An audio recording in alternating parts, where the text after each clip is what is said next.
আসসালামু আলাইকুম ওয়া রাহমাতুল্লাহি ওয়া বারাকাতুহু। আলহামদুলিল্লাহ ওয়াসসালাতু ওয়াসসালামু আলা রাসূলিল্লাহ। দর্শক শ্রোতা বন্ধুরা যেখান থেকে নিজে দেখছেন প্রত্যেককে স্বাগত জানাই। আজকে আপনাদেরকে একটি গল্প শোনাবো। বিখ্যাত আল্লাহর ওলি ইব্রাহিম আদহাম তার সম্পর্কে।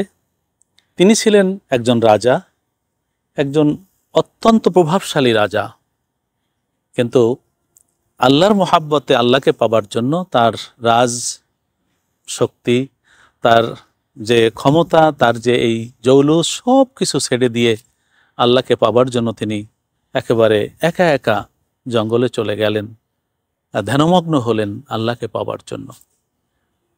মানুষ এই দুনিয়ায় ক্ষমতা চায়, সম্পদ চায়, অথচ ইব্রাহিম ইবনে আদহাম তিনি সব কিছু ছেড়ে, তার বাবাও বাদশাহ ছিলেন, বাদশাহী ছেড়ে তিনি চলে গেলেন জঙ্গলে একা একা।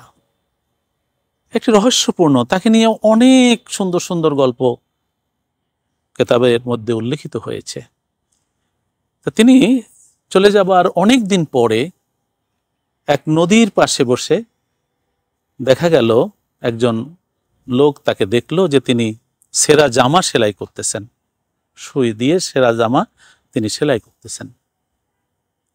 সেই লোকটি কাছে গিয়ে বলল যে আপনি এক সময় বাদশাহ ছিলেন, আপনার কত ক্ষমতা ছিল, আপনার কত ভৃত্য ছিল, আপনার কত সৈন্য ছিল, উজির নাজির ছিল, আজকে আপনি দিনহীন নদীর পাড়ে বসে একা একা এবং ময়লাযুক্ত ছেঁড়া একটি জামা তা ছিঁড়ে গিয়েছে এবং তা একা একা আপনি সুতা দিয়ে সেলাই করছেন।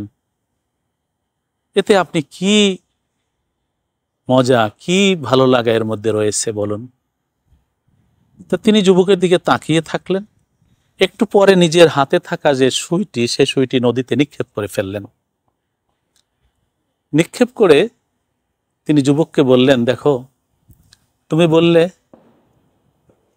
আমি এই সুইটি নদীতে নিক্ষেপ করে ফেললাম, এখন এই সুইটি আমাকে তুমি তুলে দাও।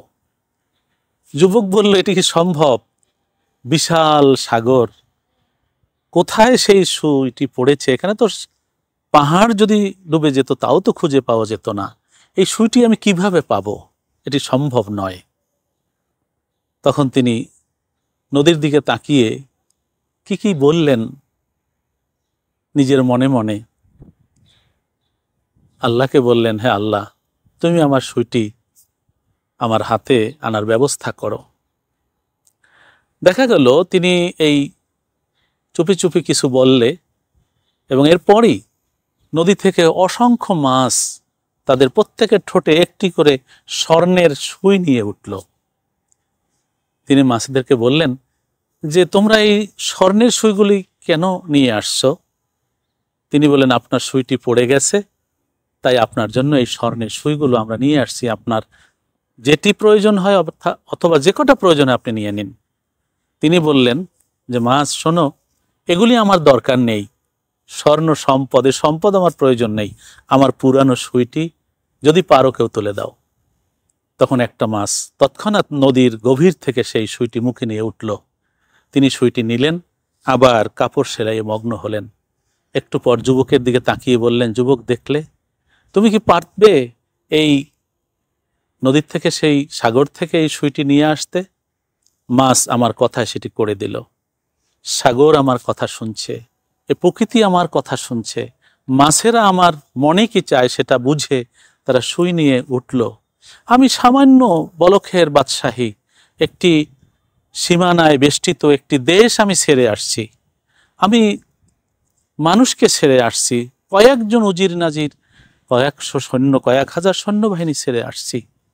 এটি বড় বাদশাহী নয়, এই জগতের বাদশাহী বড় নয়, বরং আল্লাহকে ভালোবাসা, আল্লাহকে ভালোবাসলে যে বাদশাহী পাওয়া যায় সেটির কোনো তুলনা হয় না। আমি আল্লাহর প্রেমের জন্য, তাকে পাবার জন্য জগতের এই সমস্ত বাদশাহী আমি ত্যাগ করেছি। আল্লাহ পাক তার ভালোবাসায় আমাকে সৌভাগ্যবান করেছেন। আমি আল্লাহর এই বিশাল জগতে আমি অবগাহন করতে পারছি। দেখুন, জগতের বাদশাহী ছেড়ে জঙ্গলে গিয়ে কি সুখ, জগৎ তার পায়ে এসে পড়ে।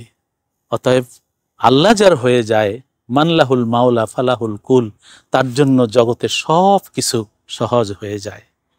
সেই জন্য আমরা দুনিয়ার সাময়িক সুখ, সাময়িক আনন্দ, সাময়িক বাদশাহী, সাময়িক ক্ষমতা, এটার জন্য লালায়িত না হয়ে বরং চিরস্থায়ী ক্ষমতা, চিরস্থায়ী সুখ, মহান আল্লাহর এই জগতে আমাদের যে আল্লাহ পাকের কাছে আমাদের যে অনন্তকালের সুখী জীবন, সেটি কামনা করি।